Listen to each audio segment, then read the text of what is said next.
Bonjour et bienvenue à tous, j'espère que vous allez bien. Nouvel épisode de l'émission Ness Show avec Nesrine. J'oublie toujours de dire mon prénom.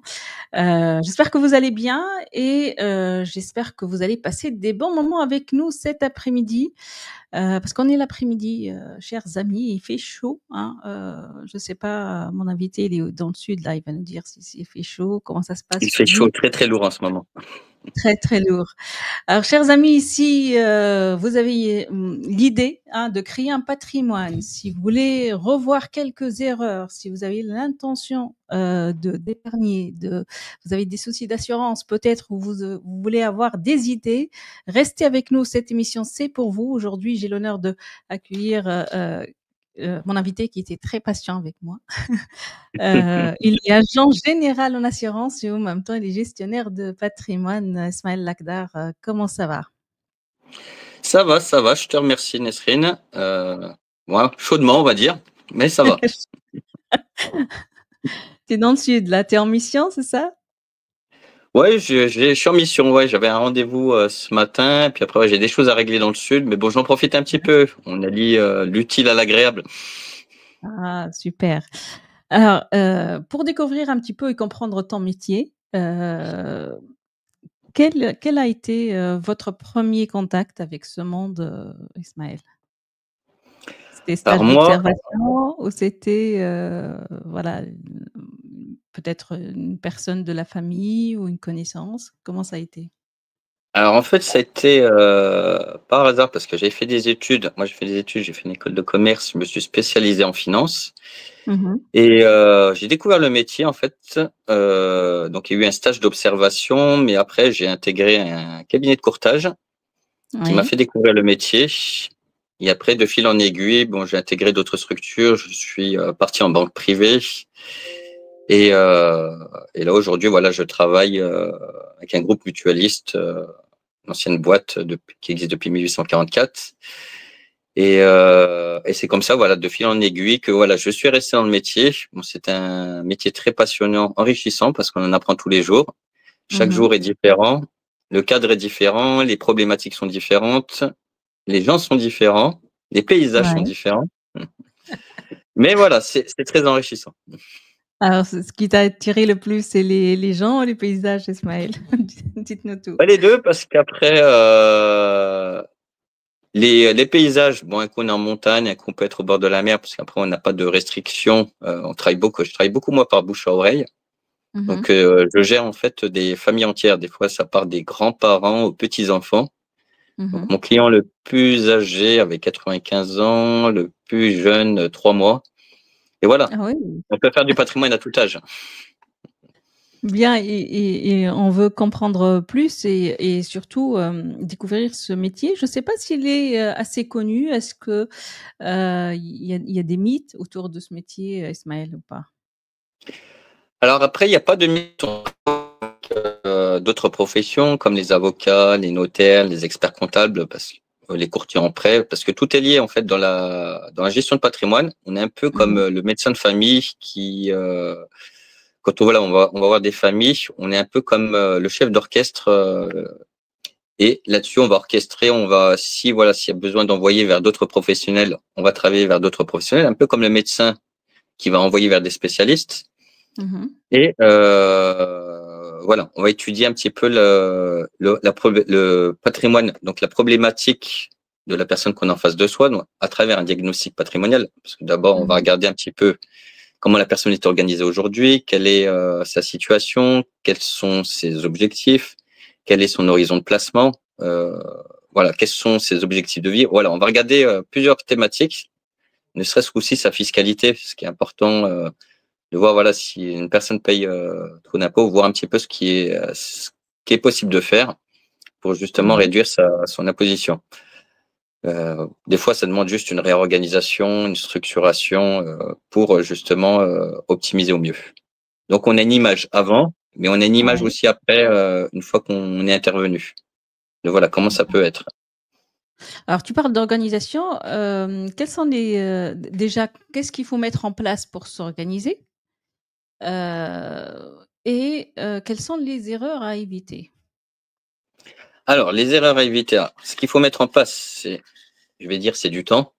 C'est plus on commence tôt, plus on s'y prend tôt, et mieux c'est parce que, par exemple, beaucoup d'entrepreneurs ou beaucoup de personnes, justement, veulent voilà, préparer leur retraite et en fait, ils viennent me voir quelques années avant leur retraite. Alors, plus on va prendre de temps, plus pour avoir le même résultat, il va falloir faire des efforts importants. Alors que quand on anticipe, on s'y prend très tôt, Ouais. l'effort est moindre pour justement obtenir un même résultat. Alors, tu parles d'anticipation, qu'est-ce qu'il faut mettre en place? Tu as parlé aussi d'entrepreneurs. Est-ce que, avant même de se lancer, je ne sais pas si c'est le même, anticipation pour un salarié qu'un entrepreneur ou pas? Et quelle Ça est la fonctionne pareil. différence? D'accord. Ça fonctionne pareil. Dans les deux cas, voilà, il faut préparer sa retraite.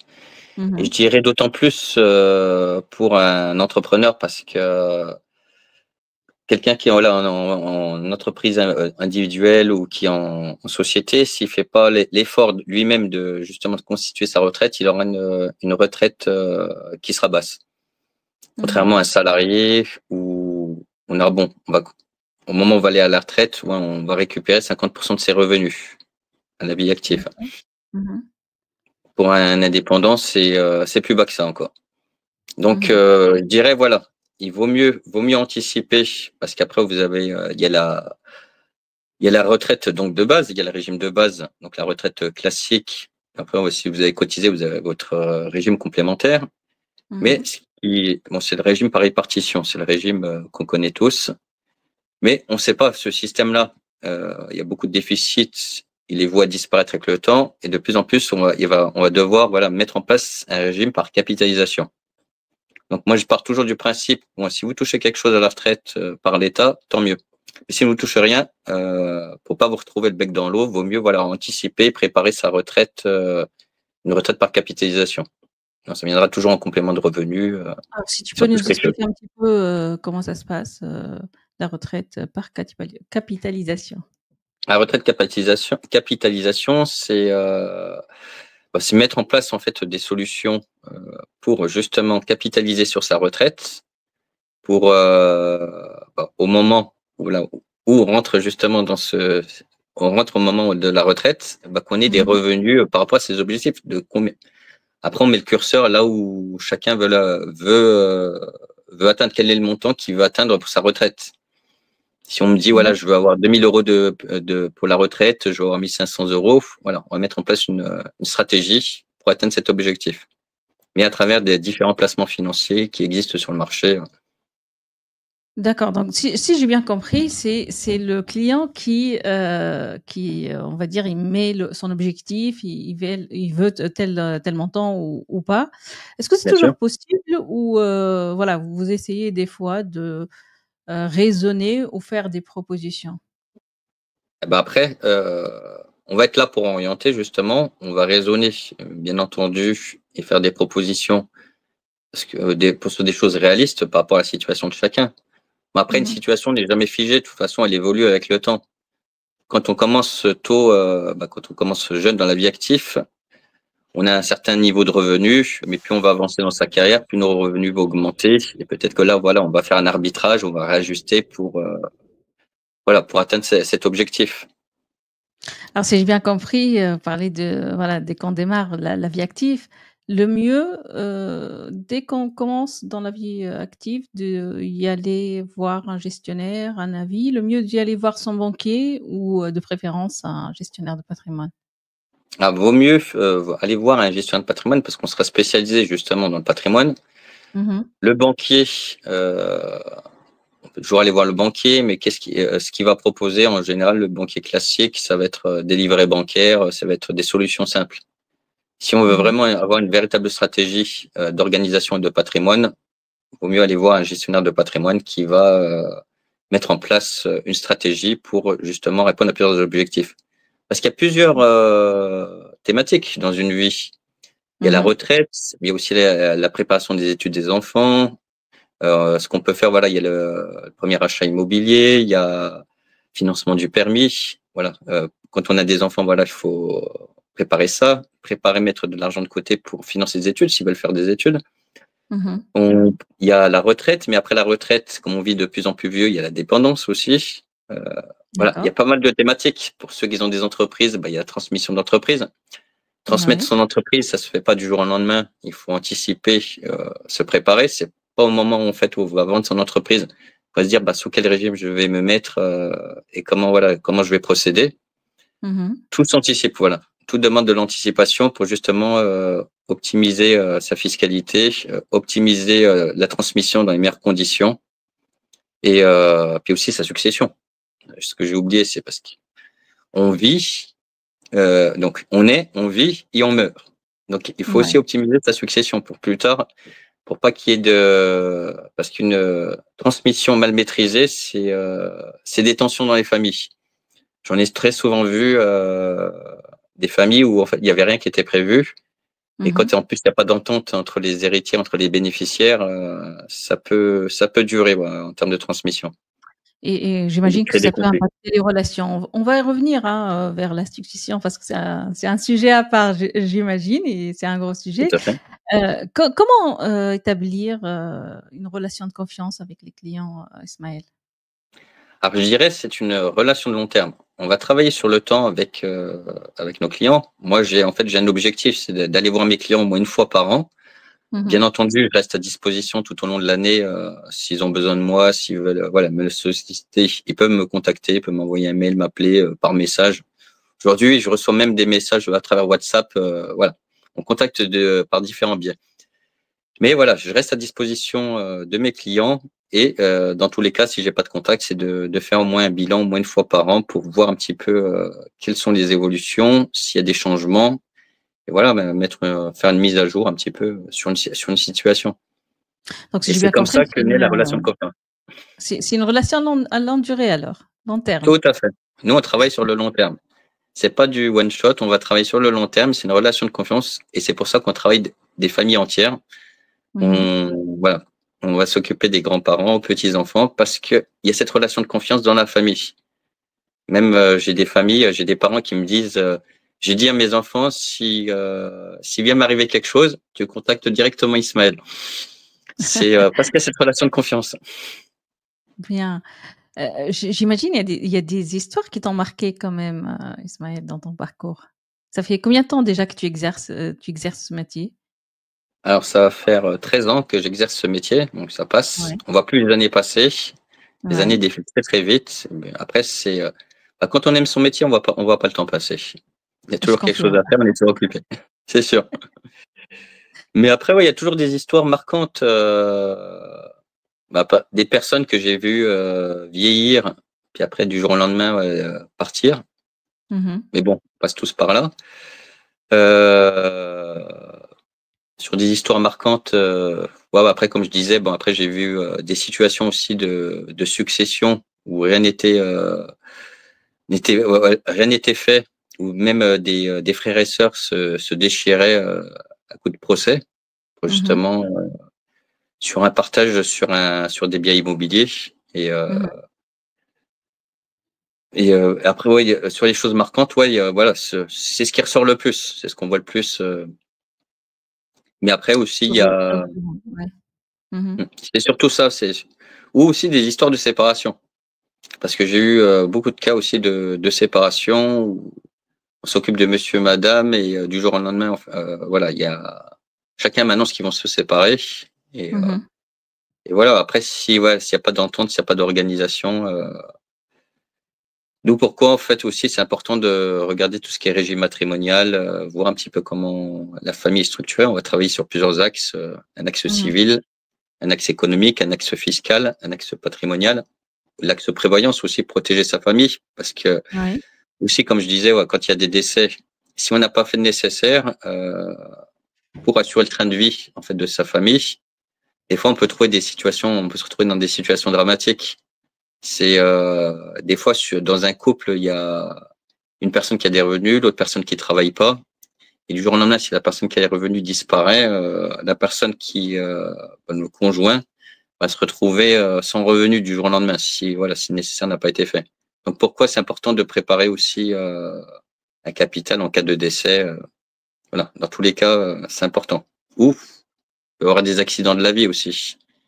Bon, c'est pas très joyeux, Oui. mais c'est des choses qui arrivent, des accidents de la vie où on peut se retrouver en invalidité du jour au lendemain, ne plus travailler.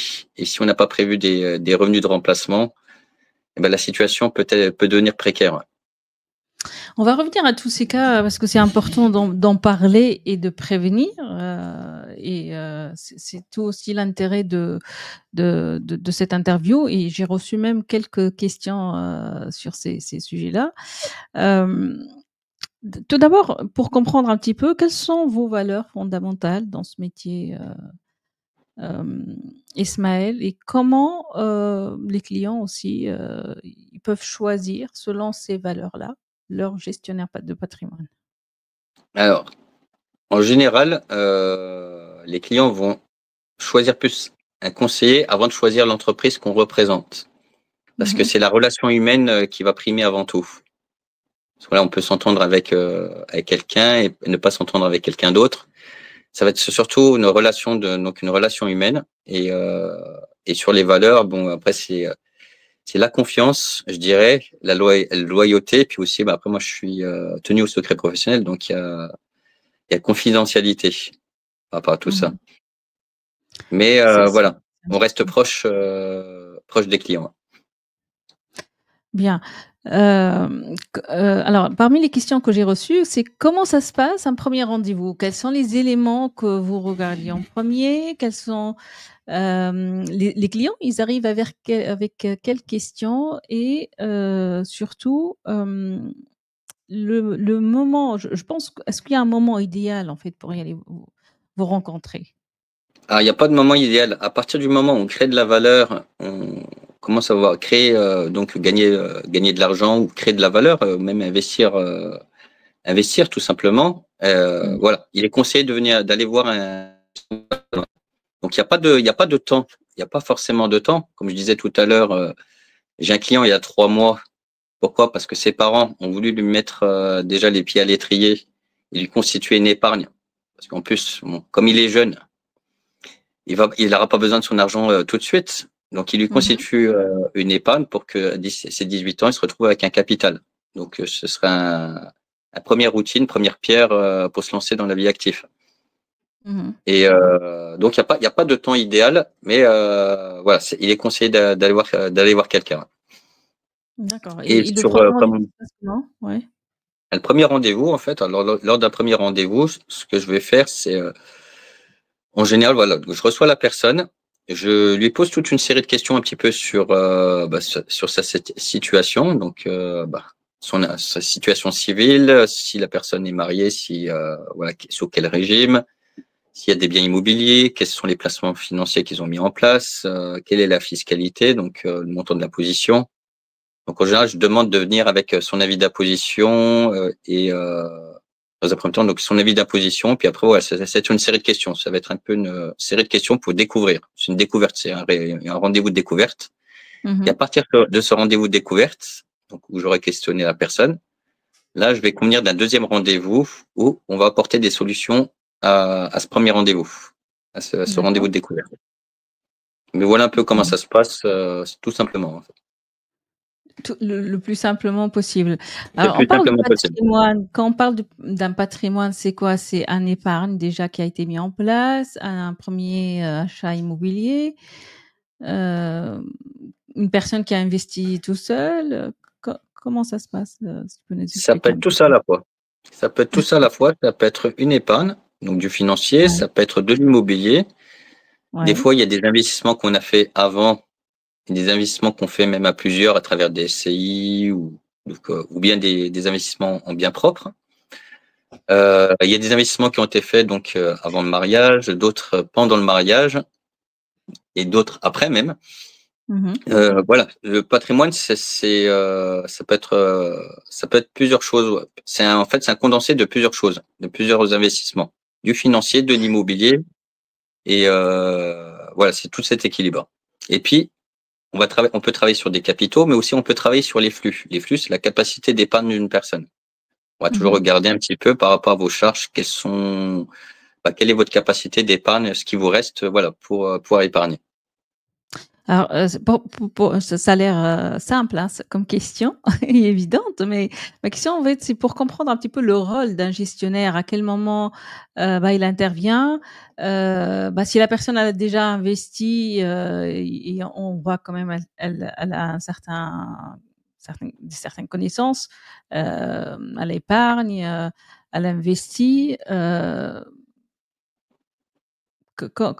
C'est quoi? C'est une délégation? C'est s'occuper d'autre chose? C'est plutôt un conseil?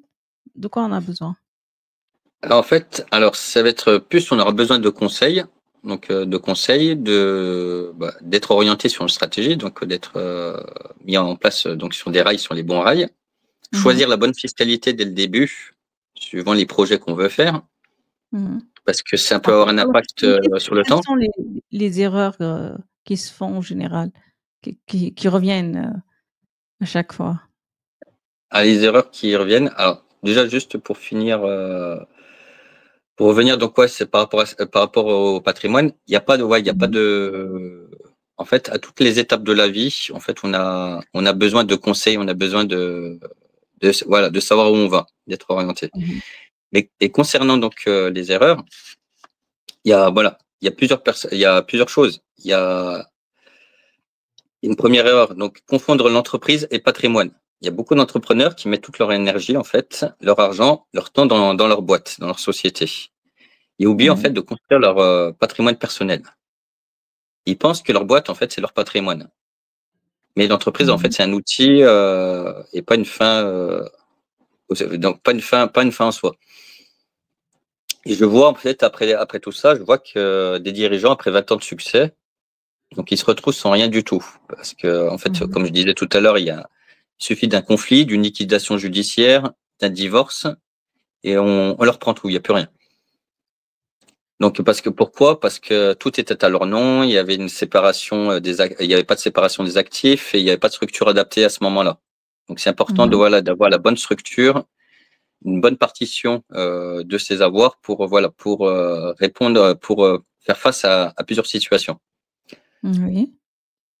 Après, ce qui peut être fait, donc, c'est on peut créer une holding, utiliser donc le concept de la SCI, cloisonner ses flux. Donc, moi, je dirais que c'est voilà, c'est quelque chose qui est très vital. C'est la base en fait pour protéger sa famille, anticiper les imprévus et transmettre en fait intelligemment. Il y a un deuxième type d'erreur, c'est croire qu'on s'occupera de la fiscalité plus tard. On se dit bah voilà, j'aurai toujours le temps de voir, on verra plus tard, voilà par rapport à ma fiscalité. Mais je trouve Mmh. que c'est une très mauvaise idée parce que quand l'heure de vendre, transmettre ou sortir de l'argent arrive, en fait, il est souvent trop tard parce on n'a pas choisi le bon régime à la base. D'accord. Donc après, sur le temps, voilà, ça joue. La fiscalité, donc par exemple sur les plus-values, l'impôt sur la fortune immobilière pour ceux qui ont un patrimoine qui dépasse 1 300 000 euros. Parce qu'avant, c'était l'ISF, l'impôt sur la fortune tout court, qui Mmh. englobait aussi bien l'immobilier que le financier, ça englobait plusieurs choses. Là, maintenant, aujourd'hui, on est sur l'IFI, l'impôt sur la fortune immobilière, où ça touche que l'immobilier. Il y a la position en cas de cession ou de transmission qui peut réduire drastiquement en fait ce qu'on touche. Mais voilà, heureusement qu'il existe des leviers puissants comme un peu le pacte du trade, ça c'est pour la transmission d'entreprise. Il y a le régime 150 BTR, qui est un régime qui permet un report d'imposition ou bien il y a un report d'imposition via une holding animatrice. Voilà, Alors il y a c'est des mots plusieurs choses. techniques qu'on emploie, on aimerait bien C'est pour ça que je comprendre un voulais peu pas plus. rentrer trop dans le technique. C'est pour ça que c'est important en fait, ce qui est important, c'est que de voir chaque personne, voir un petit peu ce qui peut être fait. Puis voilà, s'il y a des questions, j'essaie de répondre le plus simplement possible. Mmh. Comme on dit, une image vaut mieux que 1000 mots, voilà, par rapport aux techniques. Mais Ouais. voilà, j'essaie de simplifier au maximum pour que les gens comprennent. Mais Heu, comme je dis toujours, pour que tous ces outils fonctionnent, il faut que, à condition que ça soit mis en place avec du temps. Donc alors en général, c'est-à-dire je dis en général, c'est découvert trop tard, hein. des découvertes trop tard de Ouais, c'est après de la signature, par exemple, après la signature d'une vente où là on se dit bah voilà, j'ai pas maîtrisé ma fiscalité, je me ouais. suis fait fonctionner au maximum Alors Ouais. que voilà, c'est des outils simples pour garder, voilà, pour un petit peu réduire son imposition sur la transmission.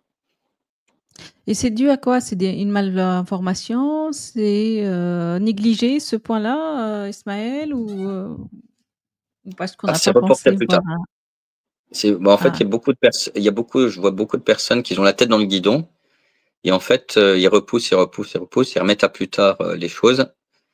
Et donc ça, c'est le premier point. On a aussi la culture financière. On est dans un pays ouais. où la culture financière, contrairement aux pays anglo-saxons, c'est pas très ancré dès le plus jeune âge.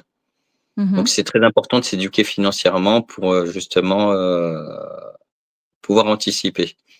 Et c'est tous ces facteurs qui font qu'aujourd'hui on s'y prend tard. Et on prend Oui. pas, en fait, on n'a pas l'habitude d'aller voir un gestionnaire de patrimoine. On va aller voir son médecin, on va aller voir le notaire parce que voilà, par rapport à des ventes immobilières, mais on prend pas forcément le temps d'aller voir un gestionnaire de patrimoine. Heu, c'est un des erreurs, j'imagine, et les conséquences, ils sont quand même conséquents. Hem, tu parles de culture financière, cette éducation financière. Hem, est-ce qu'il y a des croyances derrière? Quelles sont les croyances qui reviennent à chaque fois? Ça reste quand même en France ou même dans d'autres pays, parler d'argent, c'est tabou, et C'est vrai, la création de fortune, ça reste, n'est pas accessible à tout le monde, ou on pense qu'elle n'est pas accessible à tout le monde. Pourquoi? c'est ça. Alors le mythe, en fait, c'est qu'on croit que quand on parle de conseil en gestion de patrimoine, Ouais. on se dit, bah, en fait, j'ai pas de patrimoine. On croit que c'est réservé en fait aux grandes fortunes, à ceux voilà, qui ont une grosse situation. Alors Mmh. c'est pas le cas parce que pour atteindre, donc se constituer un patrimoine, il faut déjà commencer quelque part. Mmh. Et on parle de constitution de patrimoine avant de parler de patrimoine. Mmh. Et comme je dis, bah voilà, il faut commencer dès le plus jeune âge. On commence petit à petit. Et après, suivant l'évolution, suivant la situation de chacun, bah là, on pourra parler de patrimoine constitué. Mais chacun Si dans tu peux son nous temps. donner un exemple là, voilà, on va dire cas pratique pour une personne qui pense jamais y aller voir un gestionnaire de patrimoine parce qu'elle pense qu'elle n'a pas d'argent ou elle n'a pas de patrimoine. Alors moi, j'ai des personnes, des jeunes qui viennent juste de rentrer dans la vie active, Mmh. qui se disent, bah voilà, j'ai un peu de liquidité de côté, bah, j'aimerais bien faire un placement, j'aimerais que mes liquidités me rapportent plus que sur un livret bancaire, par exemple. Mmh. Et donc là, j'ai pas de dépenses, par exemple, j'ai pas beaucoup de dépenses, je suis chez mes parents, et mais voilà, j'ai des revenus que j'aimerais optimiser. Maintenant, on va faire en sorte de les placer pour que ça rapporte un peu plus que si ça resterait dormir sur un livret bancaire classique. D'accord, Après, et c'est du toujours coup, intéressant d'avoir un peu de liquidité, de disponibilité de côté. Donc, on va travailler sur plusieurs horizons, en fait. On va travailler sur le court terme, le moyen terme et le long terme. mmh C'est toujours structuré en trois parties. Court terme pour faire face un petit peu à tout ce qui peut nous arriver. Par exemple, une panne de voiture, une panne de machine à laver. mh. Voilà, ça, c'est toutes les urgences à gérer. Après, un peu plus moyen terme, donc sur des objectifs moyen terme, et après des objectifs plus long terme, comme la retraite ou d'autres objectifs. C'est vrai qu'une panne de machine à laver, c'est pas tout le monde qui va penser voir un gestionnaire de patrimoine. On est bien d'accord là? Tout à fait. Mais bon, on appelle ça un filet de sécurité, se constitue un filet de sécurité, et c'est bon d'épargner. Parce qu'il y a des personnes qui me disent j'arrive pas à mettre de l'argent de côté. Mais c'est parce qu'en fait, il n'y a pas de contrôle des dépenses, et c'est bien voilà de structurer et ses dépenses, voir un petit peu quelles Mmh. sont les dépenses, sur quoi on peut intervenir, comment on peut réduire ses dépenses. Et de l'autre côté, quels sont les flux qui restent qu'on peut voilà placer, mettre de côté, parce que petit à petit, mine de rien, avec le temps et donc avec les rendements, eh ben, on se constitue quand même une bonne poire pour la soif, un bon capital. J'imagine. Tu as parlé des placements. Est-ce qu'il y a des placements déjà sans risque et les meilleurs, qui existent aujourd'hui surtout, Ismaël, à conseiller? Ah, il existe des placements sans risque de type prudent, sécuritaire, mais bon, je dirais que avant de parler de placement, avant de rentrer dans un placement, en fait, ça va dépendre de ce qu'on a en face de soi, quels sont les objectifs. Si on veut parler, c'est plus objectif retraite. Si on veut parler plus, tout va dépendre de l'horizon de placement et de la personne en face de soi. Mais il existe des placements prudents, que ce soit aussi bien à Mhm. travers des contrats d'assurance vie ou à travers des concepts comme la tontine, qui est un placement prudent, réglementé par décret au même titre qu'un livret A ou un PEL. Mhm. Voilà. Il y a plusieurs types de placements, comme le PER aussi pour le plan d'épargne retraite. Donc après, il y a plusieurs profils, il y a plusieurs. Chaque personne est différente, donc il peut y avoir plusieurs profils différents. On peut être aussi bien, on Mhm. peut aller du dynamique au plus sécuritaire. Donc après, tout va dépendre des personnes qu'on a en face de soi. Euh, Aujourd'hui, faut-il investir ou plutôt rembourser son crédit en priorité? Je dirais, tout dépend quand est-ce que son crédit a été fait. Si où on avait des taux des taux d'intérêt qui étaient très bas, à 1%, 1,50, je dirais vaut mieux laisser le crédit en place et, Mhm. euh, et placer son argent. Si bon, c'est D'accord. un emprunt qui a été fait il y a peut-être un an de ça, où on avait des taux à 5%, voilà, si on peut rembourser, voilà, on va essayer de rembourser. Mais je dis toujours que le crédit, il y a un côté prévoyance aussi derrière. Mhm. C'est-à-dire que si vous avez fait un crédit immobilier, vous achetez l'immobilier, et demain il y a une des personnes, si ça a été fait tout seul, donc c'est une assurance sur soi-même. Si voilà, ça a été fait en couple, donc en fait il y a une garantie, il y a une assurance qui a été mise en place sur les deux têtes, donc sur monsieur et madame. Si demain l'un d'entre eux vient décéder, la partie qui était assurée sur monsieur ou madame va être voilà remboursée. Il y a une part du crédit qui va être remboursée directement à la banque. Et c'est pour ça que voilà, vaut mieux laisser courir le crédit. Et si on a des capitaux, vaut mieux les faire travailler de l'autre côté. Donc si justement il y a un décès, une part du crédit est remboursée, mais en plus de ça, on a fait travailler des capitaux de l'autre côté. Tandis que si on aurait remboursé directement ce crédit, on n'aurait plus les capitaux en face. Voilà, on n'aurait plus de liquidité en face. Alors, je vois que le question de couple revient, Ismaël. Euh, alors, le mieux de séparer les patrimoines pour éviter les conflits, ou y a-t-il une solution à mettre en place pour les éviter ou plus tard? Alors après, on peut séparer voilà les patrimoines, c'est possible. Après, ce qui est conseillé en général, c'est quand il y a une des personnes qui a une activité indépendante, c'est de partitionner, mettre en place une structure, mettre quelque chose en place, ou même sur le régime matrimonial, pour protéger le conjoint. En fait, s'il venait avoir une, je sais pas, une liquidation judiciaire ou pour mettre en fait une partie du patrimoine à l'abri des créanciers, le patrimoine du conjoint à l'abri des créanciers. Donc après, c'est bien de structurer. Après, après il y a des couples, ils vont me dire bon, on fait tout, on met tout en commun. Il n'y a pas de souci, il n'y a pas de sujet là-dessus. On va se mettre en communauté réduite aux acquis. Donc ça, c'est le régime Oui, ça, matrimonial classique. quand ils sont en bon terme, mais Là, c'est en bon terme. quand c'est C'est plus le comme cas, tout. comment ça se passe? Bah, justement, c'est pour Mais éviter en cas de conflit.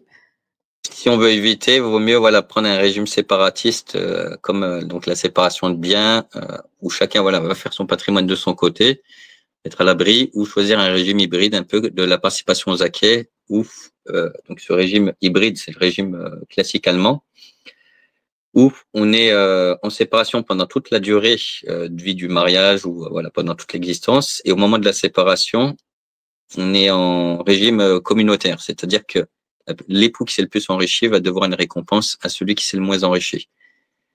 Mais voilà, tout va dépendre de ce qu'on veut, voilà quoi, ce qu'on veut protéger, comment on veut se protéger. Mais si on veut vraiment protéger en totalité en cas de séparation, ou et se protéger aussi des créanciers, donc par rapport au conjoint, on va se mettre en régime de séparatiste. Alors, j'ai vu des entrepreneurs et surtout des artisans, Ismaël, quand ils sont en instance de divorce, pour éviter de payer les pensions alimentaires, ils vont fermer leur boîte. Ouais. Est-ce que c'est une bonne décision? Je dirais si on a mis du temps à construire son entreprise, il y a déjà des actifs, il y a des choses. Fermer sa boîte, c'est pas forcément une bonne décision. C'est pas mais après, une entreprise, par exemple, qui tourne pas, bon, certes, on va fermer l'entreprise, mais une entreprise qui existe depuis un certain temps, ça a aucun sens de fermer son entreprise. Parce on s'est constitué un nom, il y a une valorisation de l'entreprise. Voilà, il n'y a aucun intérêt de fermer son entreprise. Donc c'est pas une bonne décision à prendre, quoi. Non, c'est pas forcément une bonne décision à prendre. Est-ce qu'il y a d'autres mauvaises décisions à éviter pour gérer ses finances? Par exemple, le choix, est-ce que le mieux d'investir dans l'immobilier ou plutôt dans la bourse ou une assurance vie, tout simplement? Alors je dirais en fait, tout va dépendre des capacités de chacun, mais c'est aussi je dirais, il faut investir sur ces 3 facteurs, sur l'assurance vie, sur la bourse et sur de l'immobilier. Donc c'est bien d'avoir une diversification patrimoniale. Donc c'est bien de diversifier.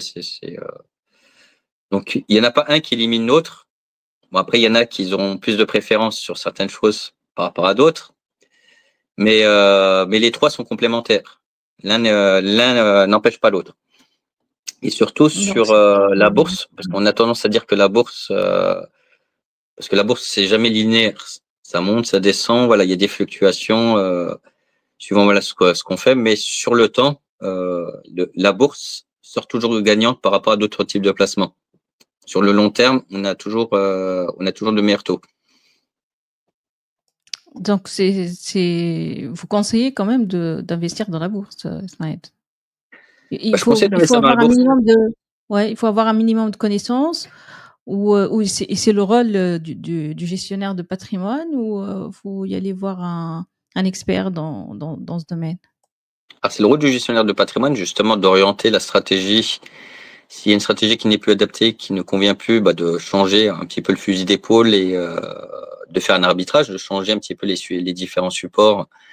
Dire voilà, mais voilà, c'est le rôle du gestionnaire de patrimoine de conseiller là-dessus. Et comme je dis, bon, tout est complémentaire. Donc après, pas tout mettre en bourse non plus, mais avoir une part de plusieurs choses. Une part d'immobilier, une part d'assurance vie, une part donc en bourse. Voilà, faut avoir du temps devant soi, mais on va travailler sur plusieurs types de placements. Et voilà, on va mettre un peu le curseur là où on a envie de le mettre sur chacun des placements.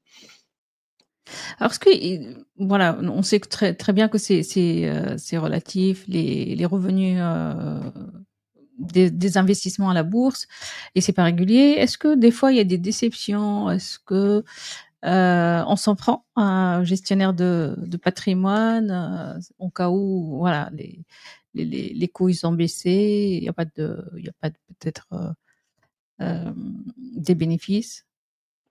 Alors après, moi, je dirais c'est une stratégie qu'on met en place ensemble avec le client. Donc, quand on a fait on a fait une découverte du client, on connaît ses objectifs, on connaît son horizon. Après, on l'alerte sur les différents types de placements, la sécurité, si c'est sécuritaire ou s'il risque d'avoir de la volatilité, donc des fluctuations. Le client, quand il adhère, en fait, c'est en connaissance de cause. Il sait, il sait dans quoi il s'engage. Donc après, non, il n'y a pas j'ai pas le client qui va venir me voir, me dire, bah non, là, on a perdu, parce qu'on sait, en fait, on a fait en sorte de faire des choses, de mettre des choses en sécuritaire, mais on a prévu des choses à plus long terme, sur lesquelles il sait que ça va être dynamique, sur lesquelles les choses vont bouger. Et il sait que ça peut monter comme ça peut baisser. Mais c'est des choses, qui ont été très transparentes dès le début. Donc, on a expliqué un petit peu, comment ça fonctionnait. Donc votre rôle aussi, c'est un petit peu éduquer le client sur les aspects financiers, lui donner, voilà, certes on va dire quelques clés, c'est ça pour, C'est ça. Tout à fait. On donne des clés, on donne des outils pour comprendre sa situation patrimoniale pour comprendre un petit peu ses objectifs de vie. On va donner quelques clés voilà, sur le fonctionnement de comment les choses fonctionnent. Et après, voilà, c'est une culture qu'on fait avec le temps. On en apprend tout le temps avec ce temps. Et on est dans une période où le temps, je sais pas quel temps il fait déjà. Il y a l'IA, il y a aussi la guerre. Je sais pas aujourd'hui, niveau investissement, est-ce que c'est stable ou pas? Est-ce qu'un meilleur investissement par rapport à d'autres à l'heure actuelle? Qu'est-ce que tu pourras nous conseiller, Ismaël? Alors, il y a des bouleversements. C'est vrai que depuis la crise sanitaire, depuis le Covid, il n'y a pas eu une seule année où on a eu une période de tranquillité. On a enchaîné Mhm. les conflits, les guerres, les soubresauts. Mais comme je disais, quand on a du temps, donc avec le temps, de toute façon, les choses finissent par se rééquilibrer. Ça finit par remonter. Donc, il peut y avoir des périodes de baisse. Ça fait partie, c'est cycle normal, ça fait partie du cycle. Et voilà, ça remonte par la suite. Mais si on veut vraiment être sécuritaire, voilà, il y a des placements où justement il n'y a pas de volatilité, il n'y a pas de bouleversement avec des hausses et des baisses. Ça existe aussi. Tu as parlé de Covid, de la période Covid, et je pense que c'est intéressant d'en parler parce qu'il y a eu beaucoup de découvertes sur le plan humain et même sur le plan du travail et autres. J'imagine ça. Comment ça a été impacté votre domaine? Est-ce qu'il y a eu des nouveautés de Alors, mise en je dirais, place voilà, qu'on n'a pas l'habitude à mettre en place, on va dire. alors justement, cette période de crise sanitaire, de période de Covid, de confinement, a accéléré la digitalisation. Parce que on était beaucoup papier, mais le fait qu'on s'est retrouvé confiné, ça a accéléré la digitalisation des outils. Ce qui fait qu'aujourd'hui, on travaille de plus en plus donc avec les outils digitaux. On est passé à la signature électronique. Voilà, on fait plus d'opérations en électronique à distance. Ce qu'on faisait pas Euh, auparavant, ouais, ça arrivait petit à petit. Mais là, ça a accéléré les choses. Il y a beaucoup d'acteurs sur le marché aujourd'hui qui ont accéléré leurs outils informatiques par rapport à cette situation. Après, je alors, dirais pendant cette période, comment je l'ai vécu, ouais. c'est que j'ai fait partie des activités essentielles. Donc, je pouvais toujours me déplacer, je pouvais toujours aller voir mes clients. Au même titre qu'un banquier, parce que voilà, quand il y a des opérations à faire, surtout sur des personnes qui sont assez âgées, qui peuvent pas se déplacer et qui ont besoin par exemple, de faire un retrait, il faut pouvoir se déplacer. Mais voilà, on s'adapte. Il faut être tout terrain, comme je dirais dans le métier. Alors, vous dites que la digitalisation a été accélérée. Est-ce qu'il y a eu des failles? Est-ce qu'il y a des, on va dire, systèmes de sécurité pour protéger ces données? Parce que j'ai interviewé déjà une investisseur en immobilier et elle a déjà été arnaquée suite à voilà un mail qui a été reçu, signé. Comment faire pour faire attention à ce genre de situation? Ouais, donc ouais, la situation que tu évoques, donc c'est une situation d'hameçonnage. Moi, il y a beaucoup de mails qui arrivent au mail, donc c'est un peu des chevaux de Troie pour prendre le contrôle en fait des ordinateurs ou des outils, des données. Mais c'est important d'avoir un bon système informatique, d'avoir une bonne équipe informatique et des systèmes de sécurité. Donc nous, dans l'entreprise avec laquelle je travaille, on a ce système de sécurité, on a un service informatique qui est vigilant. Et on a mis en place des garde-fous, donc avec des connexions avec plusieurs facteurs, parce qu'il faut s'identifier à travers le téléphone. Il y a un code, il y a des choses à rentrer, et tout n'est plus voilà, c'est sur des serveurs protégés, c'est sur et c'est vrai que de plus en plus il y a beaucoup d'entreprises qui se sont fait hacker. Il y a beaucoup aussi d'arnaques sur le marché. J'ai des clients qui sont venus me voir. Qui sont tombés sur des arnaques entre des faux sites internet, des faux investissements ou des ah, j'ai une personne qui était venue me voir qui pensait avoir investi sur des crypto-monnaies, par exemple, pour donner un exemple. Et alors la première fois, donc il me réclame, il me demande de l'argent, il me demande 10 000 euros pour justement parce qu'il me dit il faut que je mette 10 000 euros pour récupérer 55 000 euros. Déjà, ça m'a paru bizarre. J'ai commencé à l'alerter. Je lui dis bon, ça sent une arnaque. La Alors, première fois juste qu'il m'a pour demandé un comprendre, retrait. donc premier, on va dire, apport, c'est 10 000 euros, c'est ça? Ah, non, non. Ce client en fait m'avait demandé 10 000 euros parce qu'il avait investi sur des crypto-monnaies, pas à travers moi, mais à travers de lui-même. Il avait investi de lui-même à l'extérieur, mais il pensait Ouais. investir sur de la crypto-monnaie en fait. Et pas, il m'avait pas contacté au départ. Il m'a contacté pour faire un retrait de 10 000 euros sur des contrats qu'il avait chez moi. En anecdote, c'est une anecdote. Et la première fois, je vais pas poser de questions. C'est la deuxième fois quand il m'a recontacté quelques jours après pour avoir 5 000 euros supplémentaires. Là, je vais poser la question. Je lui dis ouais, c'est pour quoi faire. Et là, il me dit bah en fait, j'ai investi sur un site internet, un site connu, crypto.com. Et, et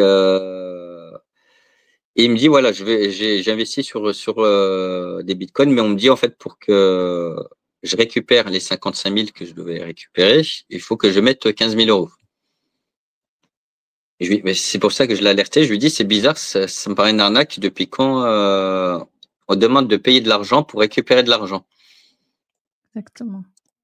Et donc je lui ai demandé d'aller sur Google, d'aller sur le site crypto, de mettre ses identifiants, voir s'il pouvait se connecter. Il a pu se connecter, donc je lui dis bon, peut-être que tout n'est pas perdu. Je lui dis bon, alors, on va voir. On a prévu une visio un soir. Je me connecte sur son compte. Donc lui, il se connecte. Donc on est en visio, donc il me montre un petit peu les différents endroits de son compte crypto. Et je lui demande d'aller cliquer sur certains endroits. Et là, je vois qu'il a bien fait des virements. Même avant de me contacter, il avait déjà fait des virements sur son compte crypto. Donc je vois qu'il a fait des virements, mais sur des bitcoins. Mais il pensait qu'en fait il est investi sur des bitcoins, mais sur son propre compte. Sauf que c'était des arnaqueurs, des escrocs de l'autre côté qui le manipulaient, qui se faisaient passer pour des gens qui travaillent chez crypto.com. Il lui disait il faut faire telle manipulation pour investir sur du bitcoin. Et en fait, il a envoyé l'argent sur un peu comme un compte courant, mais d'escrocs. Et moi, quand j'ai regardé, quand on a cliqué un petit peu sur son compte, j'ai vu qu'en fait, son compte a été siphonné, il y avait plus rien dessus.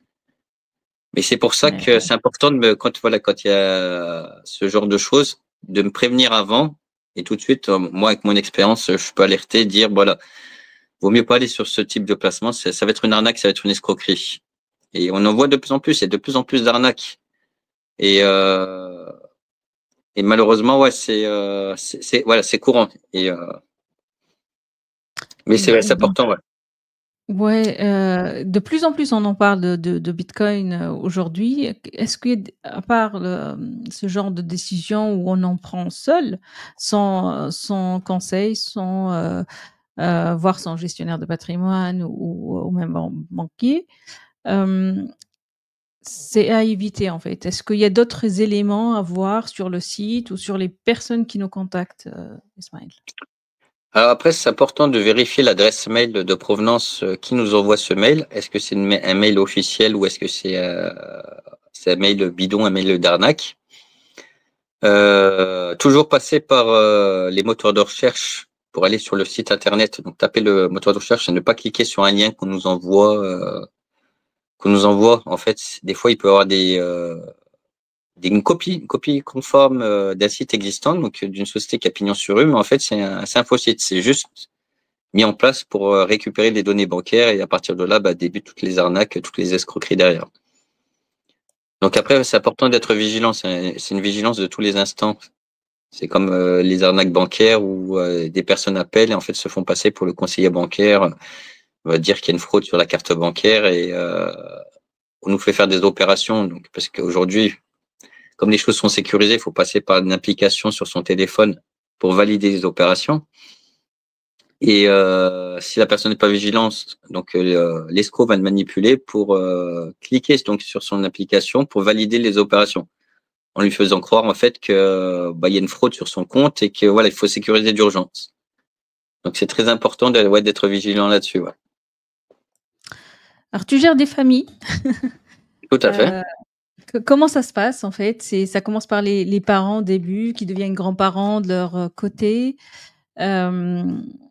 Des conseils aussi pour épargner pour leurs enfants. À partir de quel âge de préférence de commencer à mettre en épargne en place pour sécuriser l'avenir de leurs enfants? Est-ce que aussi c'est bien réfléchi ou il y a d'autres priorités à mettre en place avant? Alors après, je dirais, il n'y a pas d'âge. Plus on commence, mieux c'est. Après, bon, quand on est jeune, quand on a un enfant, c'est plus les parents qui vont faire ça pour les enfants. Mmh. Après, quand on a passé le cap des études, on est rentré dans la vie active, bon, c'est là qu'on commence à le faire pour nous-mêmes. Mais prendre en fait cette habitude d'épargner dès le plus jeune âge, ça nous met dans un rythme de vie, ça nous donne des réflexes, des habitudes à avoir pour la suite en fait quand on sera dans la vie active, et d'avoir ce réflexe et de continuer justement à épargner. Donc, à épargner, savoir investir. Donc c'est important plus on commence tôt, mieux c'est.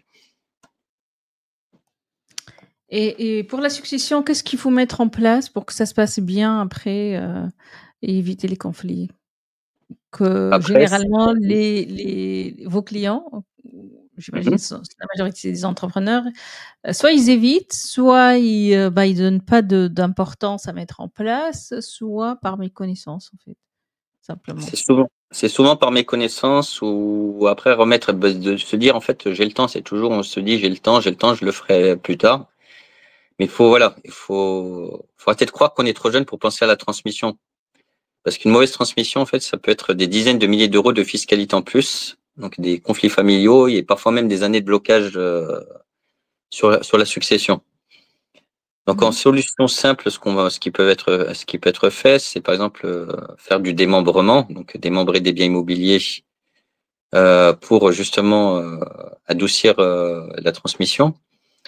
On peut faire donc en termes de transmission de l'assurance vie avec des clauses bénéficiaires bien rédigées.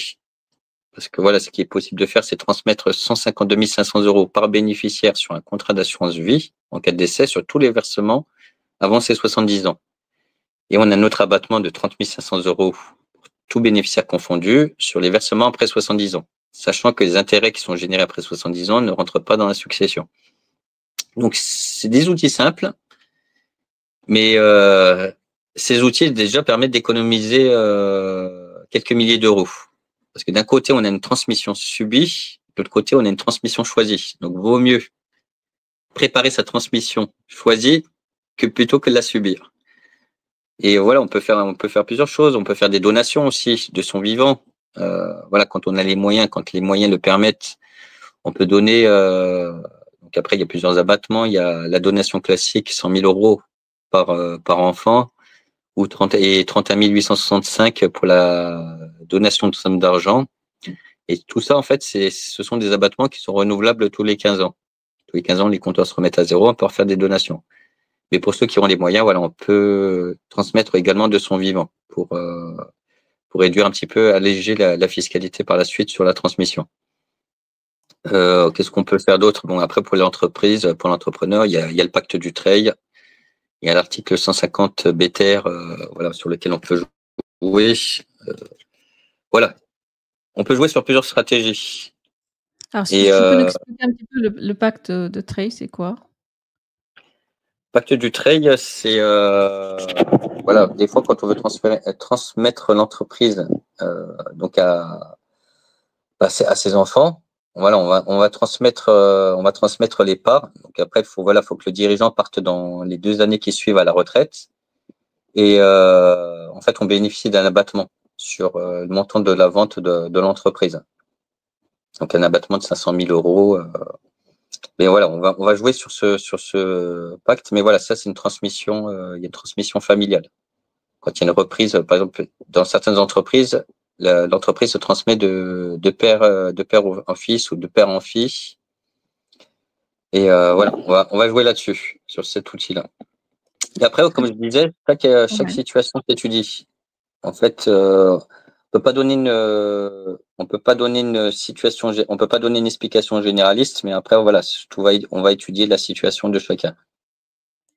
Et du coup, est-ce que, je sais pas, tu as eu des clients où il y a eu des surprises, lors de la succession, par rapport aux héritiers ou, parce que j'ai vu déjà il y a cette peur plutôt, d'imposition, qu'il y a il y a un gain à perdre aussi sur, sur la valeur des biens ou autres. Hem c'est toujours, voilà, cette négligence, ou cette peur aussi même donner, même si on sait on peut donner, quand on est vivant, bah, on évite pour protéger aussi ses propres intérêts et ça se comprend. Tout à fait. Bah, se dire, des fois, on se dit, voilà, je vais garder, je vais garder mes liquidités, je sais pas, voilà, de quoi l'avenir sera fait. Ou des fois, bon, après aussi, il y a des familles où il y a de l'entente avec les enfants, mais il y a des familles aussi, on sait jamais comment les enfants peuvent évoluer, surtout quand il y a des pièces rapportées après, parce que voilà, il y a l'enfant va se mettre en couple, va se marier, on sait pas, voilà, à qui on va. Donc, des fois, il y a une crainte, il y a cette peur aussi de perdre le contrôle sur son patrimoine. Donc, Mmh. c'est ça aussi qui fait que des fois, on repousse ça plus tard et on attend par la suite de voir avant de mettre en place des actions. Mmh. Les lois, on en parle? Ça change tout le temps? Est-ce qu'il y a une nouvelle loi actuellement qu'on doit avoir, surtout pour les entrepreneurs qui nous écoutent, aujourd'hui, à prendre en considération? Alors aujourd'hui, bah, après les lois évoluent constamment, mais il n'y a pas eu de grands changements majeurs par rapport aux autres années. Donc pour le moment, il n'y a pas de changement, mais bon, il faut rester en veille sur ce qui va se faire et sur les différentes lois qui vont être votées. Ouais. L'IA, on en parle? C'est un allié? Est-ce qu'il touche aujourd'hui, votre métier? Est-ce que ça vous arrive qu'un client, il vient vous voir, il vous dit: «L'IA m'a conseillé tel et tel investissement à mettre en place»? Alors l'IA, bon, c'est un outil qui permet voilà, de faire des petites tâches, mais il remplacera pas un conseil en gestion de patrimoine parce qu'après, comme je dis, chaque situation est personnalisée. Donc, il faut personnaliser la situation. Sur des choses simples, mon l'IA peut y répondre. Mais après, c'est important d'avoir une expertise et cette expertise, voilà, pourra pas être remplacée par l'IA, mais aussi ce côté humain. Parce que il y a beaucoup de personnes qui vont préférer donc privilégier un contact humain qu'avoir qu'avoir à traiter à distance sur certaines choses. Donc on Et garde toujours heureusement, ce côté humain. et heureusement. Heureusement, ouais, Donc c'est clair. Je vais me si j'ai brancher bien parce que compris, j'ai plus de batterie. oui? Ah, d'accord. Heu, Euh, presque on arrivait à la fin, hein, donc Parce qu'on on ne pas le voilà risque de quelques s'éteindre. conseils, ouais, pour les entrepreneurs vraiment, à ne pas attendre, voilà, dernière minute, ne pas, heu, laisser à côté, ou à le lendemain. C'est important aussi, de voir des conseils d'un gestionnaire de patrimoine. Parmi les questions que j'ai reçues, un gestionnaire de patrimoine, est-ce qu'il gère bien son patrimoine? Ou est-ce qu'il le confie à un autre gestionnaire de patrimoine? Alors, en général, on va essayer de s'occuper de son patrimoine. Ça va être important de le faire également pour soi, parce que pour conseiller, si on veut pouvoir conseiller, il faut déjà qu'on se l'applique à soi-même. C'est Ouais. c'est très important. Je vais me brancher. Je vais prendre mon chargeur.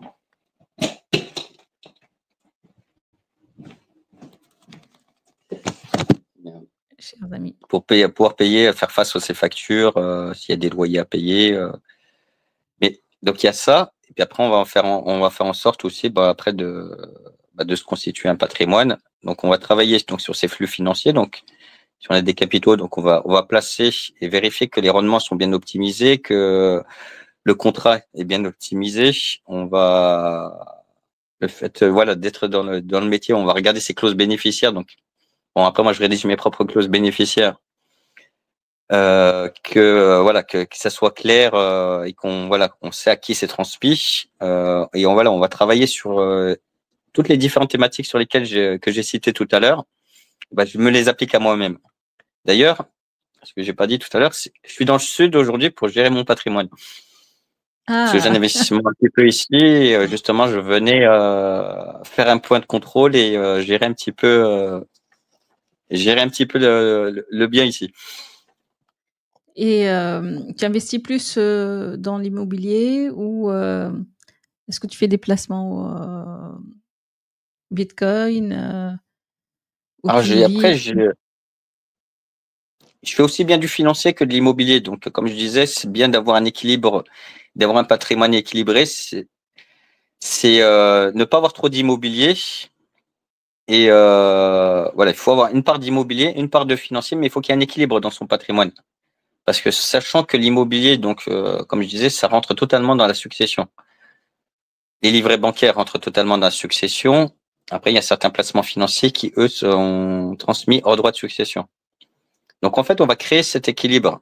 Donc, on va calculer les droits de succession par rapport à une situation et on va voir comment on peut faire pour réduire ces droits donc avant le décès. C'est pour ça qu'on anticipe tout ça. Donc, on va calculer la situation. C'est pour ça on fait une image à un instant T de voilà comment on est organisé aujourd'hui. Si demain il venait à vous arriver quelque chose, combien vos héritiers paieraient en droit de succession? Et voilà ce qu'on peut faire. Quels sont les outils qu'on peut mettre en place? Et voilà combien aujourd'hui, comment on peut réduire les frais de succession à payer. Donc on va travailler sur le fait on va baisser tout ça. Alors, j'ai profité de regarder un petit peu les questions que j'ai reçues et parmi ces questions, c'est parce que lors de la dernière fois, on n'a pas fait l'enregistrement, donc j'ai profité de quand même poser la question à mon audience. Et parmi ces questions, c'est déjà aujourd'hui, est-ce qu'il y a un intérêt vraiment à mettre en place une assurance vie et quelles sont les clauses à vraiment vérifier? Alors, il y a toujours un intérêt à mettre en place une assurance vie parce que plus on commence tôt, plus on l'ouvre tôt, en fait, plus on prend date fiscalement. Parce que ce qu'il faut savoir, c'est qu'il y a une fiscalité en cas de vie, mais aussi une fiscalité en cas de décès. Et sur la fiscalité en cas de vie, c'est-à-dire quand on fait des retraits sur son contrat, parce qu'un contrat d'assurance vie, contrairement aux idées reçues, contrairement aux mythes, ça reste disponible à tout moment. L'assurance vie n'est jamais bloquée. Si besoin, on a toujours son capital qui continue à travailler, à rapporter de l'argent. Sur un contrat d'assurance vie, pour donner des caractéristiques, on peut verser et retirer quand on veut. Si on en a envie, on peut faire des versements complémentaires, on peut rajouter de l'argent sur son contrat. Mais on peut faire également des versements automatiques de manière programmée pour augmenter la capitalisation de son contrat, donc le montant de son contrat. On peut faire des retraits ponctuels, supposons tu me dis, voilà, j'ai besoin de 2000, j'ai besoin de 5000, j'ai besoin de 10 000 euros sur mon contrat, tu peux faire un retrait ponctuel. Mais tu peux également faire des retraits automatiques de manière programmée. Là, on a fait plusieurs choses. On arrive au moment de la retraite. Tu me dis, j'ai besoin de 500 euros tous les mois pour compléter mes revenus. Et ben, on peut mettre en place des retraits programmés sur son contrat d'assurance vie pour pouvoir, en fait, donc l'argent est viré du support sur ton compte courant automatiquement, ce qui va venir compléter tes revenus à la retraite. Et en cas de décès, c'est transmissible hors droit de succession selon les abattements que j'ai cités tout à l'heure. Est-ce que c'est des choses où vraiment les clients, quand tu leur conseilles de mettre en place ces genres on va dire de placements, ils sont surpris, ils disent ouais, je savais pas qu'on pourrait le faire, j'aurais pu peut-être le mettre en place avant. Est-ce qu'il y a ce genre de réaction et généralement sur quoi exactement? Et j'ai toujours ce genre de réaction. J'aurais dû vous rencontrer plus tôt, ils me disent. Ou si j'aurais commencé plus tôt, j'aurais pu j'aurais eu plus. J'aurais récupéré un plus gros capital. Et c'est pour ça que pour éviter cette erreur, ils en parlent plutôt à leurs enfants maintenant. parce qu'en fait, eux, ils se sont pas pris assez tôt, et donc pour que leurs enfants ne fassent pas les mêmes erreurs, bon voilà, ils les incitent à commencer à mettre quelque chose en place. Pas besoin de mettre quelque chose de gros, mais ne serait-ce que commencer à mettre un pied à l'étrier, prendre cette habitude donc de d'investir. Et après, suivant la situation, suivant les évolutions, voilà, après on va sur d'autres choses. Mais commencer déjà à voir cette gymnastique intellectuelle de se préparer pour l'avenir. Et la transmission passera plus simple, j'imagine, avec les plus jeunes et leurs enfants. Ismaël, ce qu'on n'a pas dit, Mhm. tu es président d'un club d'affaires. Est-ce que tu peux nous dire un Exactement. mot sur Alors moi, j'ai mon propre réseau d'affaires. J'ai créé, il y a 1 an et demi de ça, j'ai créé le réseau Affinity Business. Donc c'est un réseau grenoblois où on met en relation en fait les entrepreneurs entre eux. Donc on essaie de créer du lien social, des connexions en fait entre les entrepreneurs. Un entrepreneur aujourd'hui, il a tendance à, voilà, il va développer sa structure, il aura la tête dans le guidon, il aura ses problématiques, voilà, il a tendance à s'isoler. Moi, j'ai fondé avec une associée, donc ce club d'affaires, pour réunir les entrepreneurs entre eux, échanger sur nos problématiques, donner des conseils. Donc, on peut se donner des conseils parce que chacun a son expertise. Donner des conseils, s'écouter parce que moi, je pars du principe, en fait, on va travailler sur la bienveillance. Donc, on va écouter les autres personnes avec bienveillance. On va aussi, c'est important d'être visible, c'est important de parler de son activité.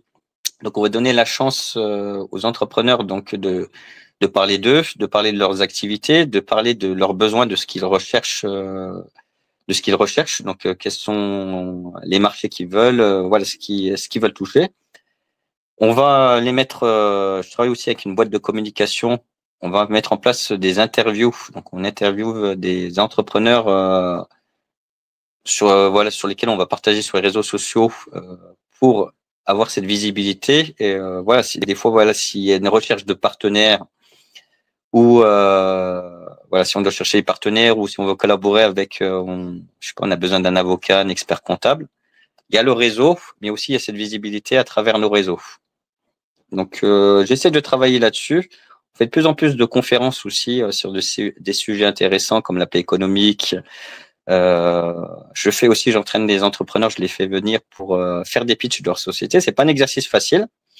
Mine de rien, on croit que c'est facile, mais savoir pitcher son entreprise, c'est aussi savoir se vendre. Et savoir se vendre, pour plus tard, voilà, s'il y a besoin, je ne sais pas, de faire une levée de fonds, si on va participer à un concours sur des prix ou sur...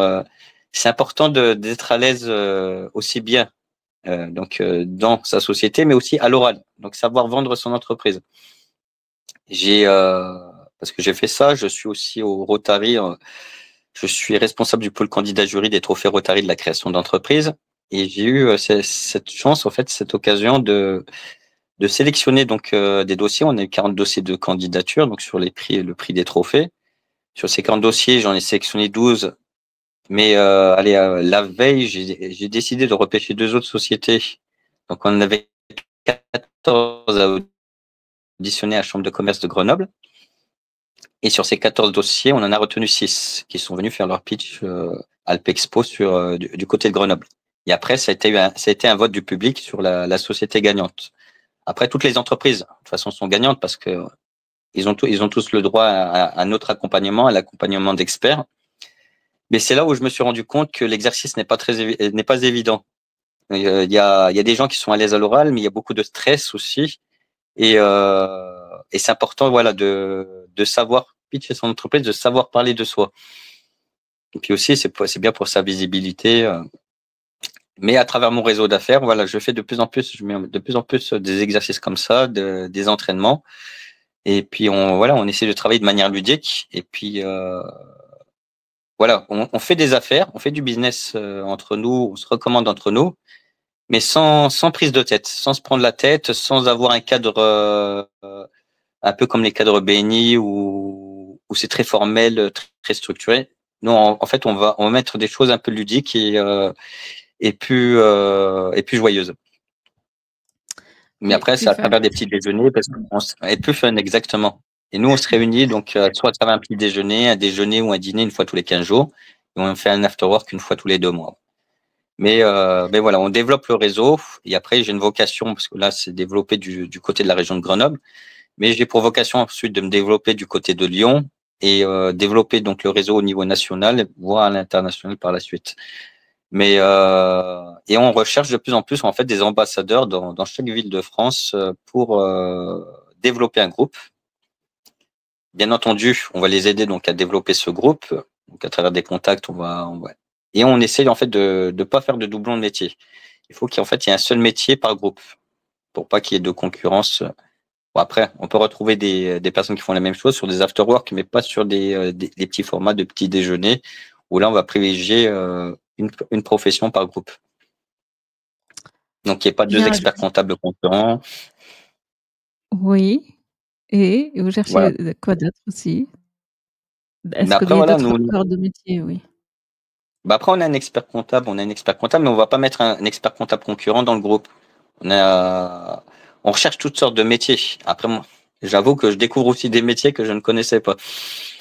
Par exemple. Et après, ce qu'on fait, alors j'ai découvert une personne, qu'est-ce qu'il fait? Il fait du nettoyage de scènes de crime. Alors là, c'est donc c'est un métier que je connaissais pas, mais voilà, il faut de tout. Mais après, il y a des métiers classiques. Ah ouais, mais c'est ça. Mais après, il y a des métiers de gestion administrative. Après, il y a toutes sortes de choses. Et mais après, voilà, on essaye. Et puis, j'essaie de faire en sorte à travers là, de faire en sorte d'aller dans les entreprises des autres. Par exemple, là récemment, on a visité l'atelier d'une adhérente. C'est un atelier elle fait en fait la récupération de meubles. Et elle fait en fait les meubles, elle les restaure. Elle peut restaurer aussi bien des anciens, des fauteuils comme des vieux meubles. Et puis en fait, c'est un peu de l'art aussi. Et on va visiter, on va participer donc les membres de ce groupe à l'atelier d'une de nos membres. Et voilà, on essaie de participer et échanger un petit peu entre nous, voir un petit peu ce que les autres font. Et quoi de mieux que d'aller dans l'entreprise et d'aller voir un petit peu ce qui est proposé. Ça permet de savoir exactement ce qui est fait. Et ça fait qu'enrichir, j'imagine, les connaissances et découvrir l'autre dans son environnement. Je vais profiter quand même, puisque tu fais partie des jurys pour les entrepreneurs qui cherchent à lever de fonds. Alors, ce qui compte vraiment, c'est l'histoire derrière le projet. Quels sont les éléments à retenir qui sont importants pour le jury, pour les candidats? Voilà. Alors après, ce qui est important, c'est d'avoir un projet clair, de savoir où est-ce qu'on va, donc la structuration de son projet, quels sont les marchés, comment on voit les choses sur les années à venir, et puis après, est-ce que c'est un projet qui est déjà existant ou pas, comment on va s'y prendre.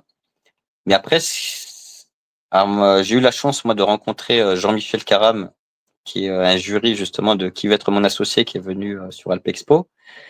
Et ce qu'il expliquait, c'est que un entrepreneur, il faut pas qu'il se lance s'il n'est pas résilient. Il faut être résilient quand on se lance dans l'entrepreneuriat. Et l'important aussi, c'est si on met un genou à terre, de ne pas mettre le deuxième. Donc toujours se relever, toujours Et puis après, il expliquait aussi qu'il y avait 50% de chance. 50% parce que tous les entrepreneurs travaillent. Il n'y a pas que le travail, mais il y a aussi de la chance. Alors, la majorité des entrepreneurs que j'ai interviewés, ils parlent pas de chance. Ils disent, il n'y a pas toujours la chance. Alors, comment provoquer cette chance, d'après toi, Ismaël? Alors, quand je parle de chance, en fait, c'est d'avoir du réseau, parce qu'il y a des entrepreneurs qui ont du réseau et d'autres, qui en ont pas. Et le fait d'avoir du réseau permet d'aller plus vite. Tout pourquoi aussi j'ai développé ma société de réseautage d'affaires, qui permet de se créer du réseau. Et comme dirait Jean-Michel Caram, vaut mieux avoir X% de l'océan, donc c'est-à-dire s'associer avec quelqu'un qui a du réseau. Donc on va s'associer avec quelqu'un qui a du réseau qui va nous aider à avancer plus vite. Quitte à donner 10, 15, 5% de sa société, mais il vaut mieux avoir X% de l'océan qu'avoir 100% de sa piscine pourrie. Ça, c'est la citation à Mmh. retenir. C'est, c'est une belle, en tout cas, phrase pour en finir. Mais avant ça, j'ai envie de te poser la question, toi qui es aujourd'hui président, d'un club d'affaires, tu fais partie des Rotary, tu es gestionnaire de patrimoine, heu, l'erreur ultime à éviter et quel conseil vraiment, à part venir voir un gestionnaire, patrimoine le plus tôt possible, à donner à nos chers auditeurs, Ismaël? Alors, en conseil, bah après, ce que je donnerais, c'est de bien se préparer. Je dirais, ouais, c'est toujours créer cette phase, avoir cette phase de préparation, de bien se préparer, de bien anticiper et ne serait-ce que pour. Et dans l'entrepreneuriat, donc il y a une phase de préparation et dans la constitution du patrimoine, c'est la même chose. On anticipe, on se prépare pour justement éviter toutes les erreurs qu'on a citées auparavant. Et pour l'entrepreneuriat, bah, c'est pareil, on va anticiper, on va structurer sa structure, on va, voilà, On on va va chercher les s'associer. 5% au lieu de On va chercher d'avoir un 5%. On va s'associer aux bonnes personnes pour justement avoir, voilà, X% de l'océan que 100% de sa piscine pourrie. reste à le trouver surtout. Il Heu, reste à le trouver. Mais est-ce que oui? bien réseauter, bien en fait développer ses réseaux. Et c'est important, ouais, de développer, de travailler ses réseaux. Ouais, c'est parce qu'il y a l'entreprise, mais il y a aussi après tout ce qui est réseau, tout ce qui est autour. Je vais donner une citation un petit peu, ce qui se fait dans la Silicon Valley. La Silicon Valley aux États-Unis, où il y a une culture très entrepreneuriale. Les Californiens, en fait, ils travaillent entre eux. C'est-à-dire qu'ils déjeunent entre eux. À 5h30, ils sont ensemble. Voilà, ils vont se passer des contrats entre eux. Ils font du business entre eux. Si il y a une technologie, il y a quelque chose qu'ils n'ont pas, par exemple que c'est un Français qui l'a développé, ils vont travailler avec ce Français. Mais le jour où un Californien va se rapprocher de la technologie de ce Français, et ben là ils vont ils vont arrêter avec le Français et ils vont faire réintégrer le Californien. C'est comme ça que ça marche. C'est Mmh. du réseautage. Ça fait mal pour le français. Ça fait mal pour le Français. Tout à fait. Il doit sécuriser, ses affaires, pour, et se rapprocher à d'autres Français en Californie, j'imagine, hein? C'est ce qu'il faut faire. Exactement. Bah c'est ça. Et c'est ça. D'où l'importance du réseau et d'avoir les bons points de contact. Puis en même temps, ça évite de perdre du temps. Parce que quand on a le réseau, on a les bons points de contact, on évite de perdre du temps. Parce que, par exemple, je sais pas, on lance un produit, il faut s'adresser à Mariono. Donc, on va aller voir le concepteur du produit. Donc, de Mariono. On va lui dire, bah là, j'ai un produit que je voudrais lancer sur les étalages. Et pour lui, on va être du travail. Ça va être du travail en plus à faire. Supposons qu'on l'a convaincu, il va falloir qu'il aille voir son N+1, donc son supérieur, qui lui aussi, bah, ça va être du travail supplémentaire, se dire, bah voilà, on est plein, tous les rayons sont pleins, il va falloir qu'on arrête avec quelqu'un, donc il va falloir qu'on enlève des produits pour remettre l'autre marque à la place. Ça va être aussi du travail pour lui. Supposons que voilà, il accepte, il va falloir qu'il en parle aussi au PDG, ça va monter jusqu'au PDG de Mariono. Mais supposons on est associé avec quelqu'un qui a du réseau, qui a déjà le contact du PDG de Mariono. Bah là, après, il faudra aller convaincre directement le PDG de Mariono. C'est soit il accepte et c'est tant mieux. Et donc là, on est intégré dès le lendemain, on est dans les étalages. Soit il n'accepte pas, mais on n'a pas tout perdu, on n'a pas perdu de temps. On va aller voir un autre retailer, donc un autre distributeur. Donc c'est un peu un accélérateur de temps. D'où pourquoi l'importance du réseau. Bien. Il y a une autre question avant que je l'oublie, c'est important Ouais. aussi. Est-ce qu'il y a aujourd'hui cette tendance, d'expatriés à l'étranger. Ouais. Est-ce que ça touche la gestion de patrimoine? Est-ce qu'il y a des modifications à prendre en considération? Des choses à mettre en place? Tu conseilles pas? Est-ce que tu as eu ce genre de clients, par exemple, qui ont pour un projet s'installer Bien sûr. dans un autre pays?